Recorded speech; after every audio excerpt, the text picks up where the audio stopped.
নাম ছিল কি আব্বাস উদ্দিন, হয়ে গেছে মির্জা আব্বাস। আমরা আগে শুনতাম তাহলে আব্বাস উদ্দিন ওরফে মির্জা আব্বাস। কোনো কথা নাই, ঘুম থেকে উঠেই আল্লাহর নাম নেয় কিনা আমি জানি না ভাই, আমার নাম প্রথম নেয়। আরে ভাই ঘুম থেকে উঠে আল্লাহর নাম নাও। গতকালকে একজন বলেছেন সকালবেলা ঘুম থেকে উঠে আল্লাহর নাম নেওয়ার আগেই একজনের নাম নেওয়া বলা শুরু করে। উনি সকালবেলা উঠে আল্লাহর নাম নিয়েই চাঁদাবাজি শুরু করেন। এই ঢাকা শহরের কোনো ব্যক্তি বলতে পারবে না কোনো স্বার্থের জন্য মির্জা আব্বাসকে এক কাপ চা খাওয়াতে পারছে না।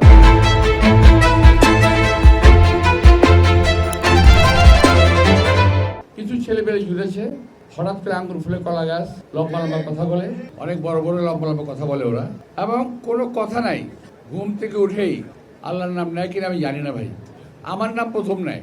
আরে ভাই ঘুম থেকে উঠে আল্লাহর নাম নাও, নামাজ পড়ো, দোয়া করো, একটা মানুষের প্রশংসা করো, তারপর বেরোতে বাড়ি থেকে বেরো কাজ করতে। এখন ওরা শুরু করে আমার নাম নিয়ে। ভাই আপনি দেখেন এখন যদি সোশ্যাল মিডিয়া খুলেন দেখবেন যে আমাকে বেদম বকাবকি উঠতেছে। পৃথিবীতে আর কোনো কাজ নাই মির্জা আব্বাসকে বকা ছাড়া। মির্জা আব্বাস এইটা, মির্জা আব্বাস সেটা।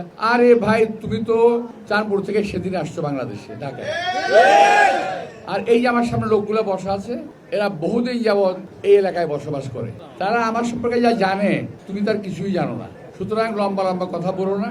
এলাকার গরিব দুঃখী মানুষ আমাকে চেনে, এলাকার অনেক ধনী মানুষ আমাকে চেনে, এলাকার ব্যবসায়ীরা আমাকে চেনে।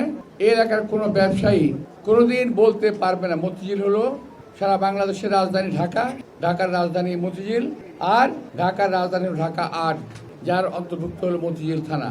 এবং পুরা ঢাকা ৮ কিন্তু একটি ব্যবসায়িক হাব, একটা ব্যবসায়িক জোন।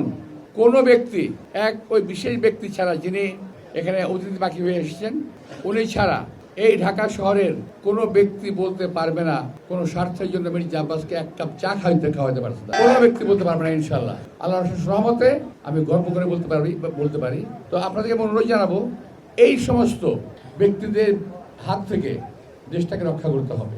আমরা যেমনি হাসিনার হাত থেকে দেশটাকে রক্ষা করেছিলাম, তেমনি এই সমস্ত অর্বাচীন বালকদের হাত থেকে দেশটাকে রক্ষা করতে হবে।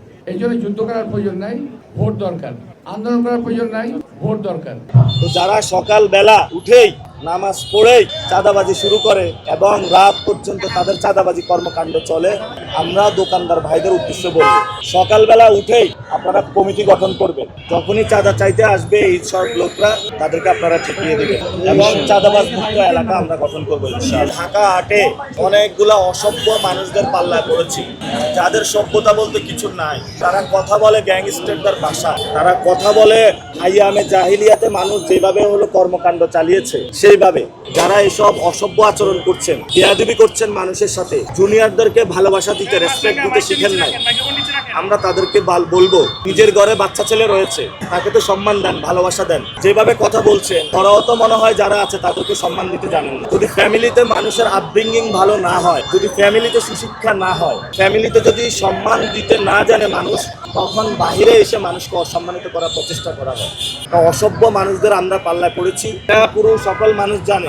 নাম ছিল কি আব্বাস উদ্দিন, হয়ে গেছে মির্জা আব্বাস। আমরা আগে শুনতাম তাহলে আব্বাস উদ্দিন ওরফে মির্জা আব্বাস।